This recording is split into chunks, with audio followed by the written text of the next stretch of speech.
मेरे पास इतनी सारी चीज़ें अभी शेयर करने वाली।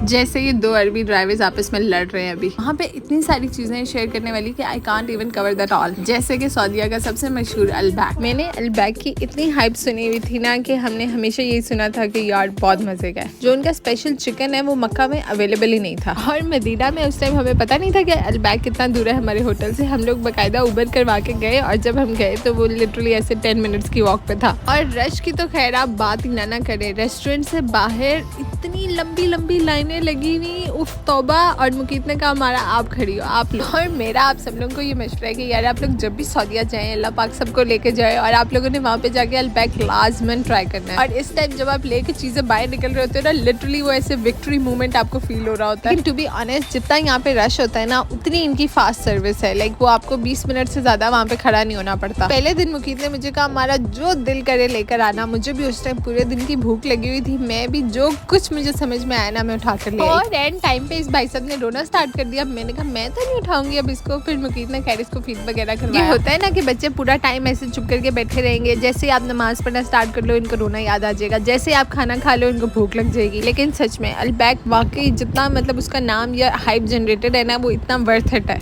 उसके बाद हम लोगों ने सबसे सुना हुआ था कि यार आप लोगों ने जो भी शॉपिंग वगैरह करनी है ना, वो आप लोगों ने मदीना से ही कर लेनी है। ये मेरा फर्स्ट एक्सपीरियंस था। I am not expert in this. I am just gonna share my experience with you guys, ताकि अगर मेरे बाद कोई लोग जाएं तो उनको मतलब पहले ही थोड़ी बहुत चीज़ों का आइडिया हो। और सब मुझसे पूछ रहे थे कि आपने इतने छोटे बच्चे के साथ उम्रा कैसे कर लिया। टू बी वेरी ऑनेस्ट, अल्लाह पाक आसानियाँ पैदा खुद ही कर देता है। लाइक मुझे ऐसे लगता है अल्लाह पाक ने अगर जब आपको बच्चा देता है ना, तो वो आपको उसकी हिम्मत भी दे देता है। हाँ, लेकिन जैसे मैंने आप लोगों को बताया था ना कि रियाजुल जन्ना में वो बच्चों वाले को बिल्कुल अलाउ नहीं करते। उनको तो वो वैसी लाइन से परे निकाल देते हैं ना, तो इसलिए बेहतर है कि आप बच्चे पहले ही बाहर किसी को पकड़ा के जाए। अच्छा, अगर मैं आप लोगों को यहाँ शॉपिंग का बताऊँ ना, तो यहाँ हर शॉपकीपर के अपने रेट्स हैं। तो आपने कोशिश ये करनी है कि आपने उस शॉप से लेना है जो थोड़ी सी मतलब पीछे करके हो, जो क्योंकि जो फ्रंट पे होंगी ना उनके रेट्स इतने ही हाई होंगे। मुझे जो वहाँ से अच्छी चीजें लगी है ना, वो आजकल एक काउंटर वाली तस्वीर आई हुई है। मतलब वो ऐसे तस्वीर और वो साथ काउंटर है, तो वो बड़े मजे की चीज लगी मुझे, मैं लेकर आई। और मुझे अपने लिए शौक था कि मैंने अपने लिए ना एक सोवेनियर लेना है। तो वहाँ पे जो उन्होंने क्रिस्टल के खाना काबा बनाए होते हैं ना, मैं अपने लिए वो भी लेकर आई हूँ। इसके अलावा यार इतर में तो ये लोग बड़ा धोखे देते हैं। इसके अलावा लोग वहाँ से मरियम बूटी वगैरह भी लेते हैं। खजूरें तो मस्त। और अगर आप उनसे कहें तो वो आपको कस्टमाइज करके स्पेशल जान नमाज के ऊपर नाम लिख देते हैं, तो ये बहुत अच्छा लगता है। इसके अलावा ना आपने चाय का सामान तो अपने साथ लाजमन लेके जाना है। एक तो ये रीजन कि ऑब्वियसली यार आप इतनी अच्छी चाय खुद घर बना सकते हैं एवरीडे वगैरह से। और दूसरा ये कि इट्स सो टाइम सेविंग, कि मतलब जो आपने सुबह इतना टाइम लगाना है स्पेशल नाश्ता करने जाने में, तो वो आप घर से ही चाय बनाएं,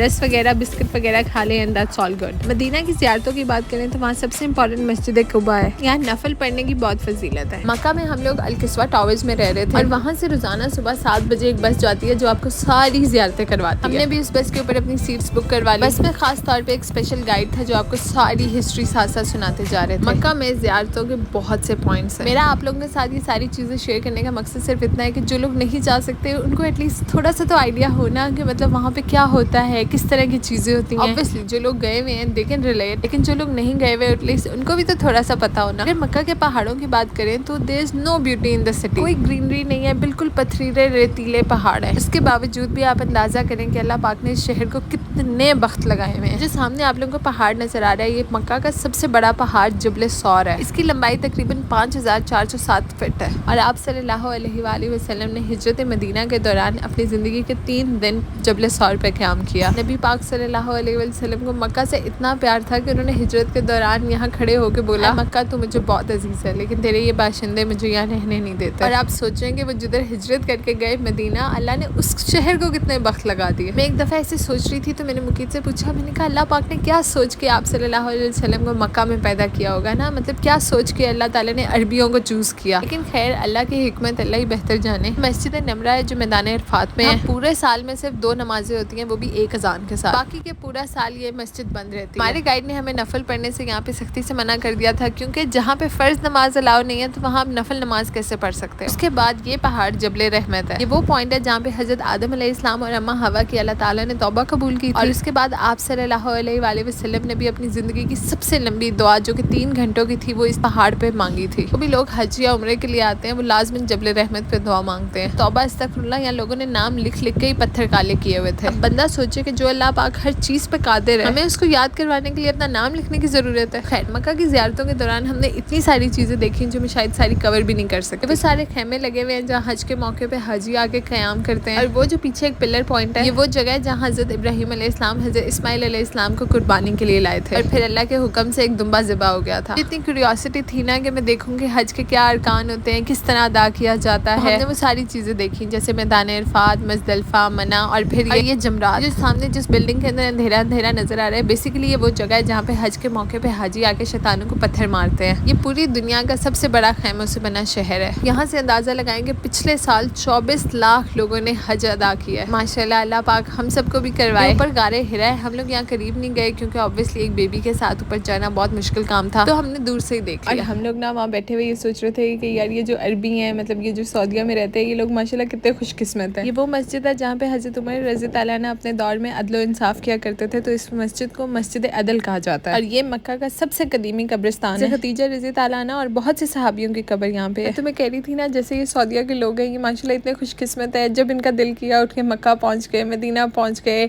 और मतलब जब दिल किया उम्रा कर लिया, मतलब ऐसे ही लाइक मतलब दे आर सो लकी। ये हमारा वहाँ पे आखिरी दिन था, और मैं जहाँ बैठी हुई थी वहाँ दूर से ऐसे बिल्कुल थोड़ा सा खाना काबा नजर आ रहा था, लेकिन इस बात की खुशी बहुत थी कि यार हम लोग जो है ना हरम के अंदर तहज्जुद की नमाज अदा कर रहे हैं। सच में वहाँ से आने के बाद ना आपकी टोटल फीलिंग्स चेंज हो जाती हैं। मेरी दुआ है कि अल्लाह पाक आप सबको लाजमन लेके जाए। फिर आपको याद आए कि हमारा ने ये बात बताई थी, मेरा मुस्तफ़ा के बाल कटवाने का बिल्कुल दिल नहीं था। अल्लाह अल्लाह करके तो 4 महीनों में थोड़े थोड़े बाल आए थे, लेकिन खैर फिर हमने सोचा कि कोई बात नहीं यार, इसको भी कटवा देते हैं। मुकीत मुझे स्पेशल लेके गए कि नहीं हमारा ये रोएगा तो मैं कैसे संभालूंगा, और वो टेंट हमारी वो इतने आराम से, मतलब वो तो एंजॉय कर रहा था। लोगों का आखिरी दिन था मक्का मुकरमा में, तो हमने सोचा कि यार उम्रा अदा करते हैं। मस्जिद आयशा से एहराम बांध के आए, और जुम्मे के दिन हमने उम्रा अदा किया। इसको यहाँ पे सिर्फ एक चीज थी कि कुछ भी करो लेकिन मुझे गोद में उठा के चलो। क्या करें जी, इनकी ये बातें माननी पड़ती हैं। एट द एंड मैंने इसको उठा के तवाफ किया, और शुक्र अल्लाह का ये सफा मरवा के टाइम सो गया। ये मकाम इब्राहिमी वाला पॉइंट है। जब हम लोग आखिरी दिन थे ना वहाँ, सच में इस टाइम ऐसे दिल को कुछ हो रहा था कि अब हम लोग जाएंगे और पता नहीं फिर कब आएंगे, या अल्लाह पाक लाज़िमन अगली दफा बुलाना। उसके बाद सफा मरवा करने के लिए हम लोग सबसे ऊपर वाले फ्लोर पे जाते हैं, मतलब ground floor, first floor, second floor, third floor.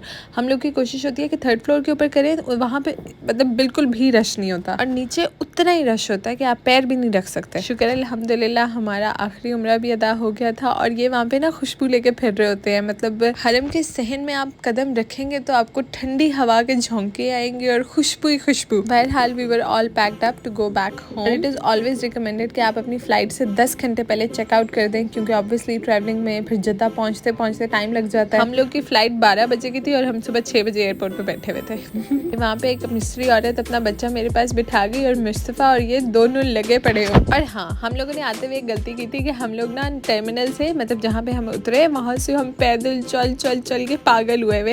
It's not recommended. वहाँ पे जद्दा एयरपोर्ट के ऊपर ट्रेन चल रही होती हैं, तो आप ट्रेन पे ही बैठ के जाएं। और वन मोर इम्पॉर्टेंट थिंग, अल्पैक खाना बिल्कुल ना भूलें। यू विल रिमेंबर मी, मतलब वाकई यार इट्स वर्थ इट। बहरहाल ये हमारा जहाज आ गया था। I will cover all the other things in the next vlog. Anyways, this is all from me for today. Thank you so much for watching. Have a nice day. Bye.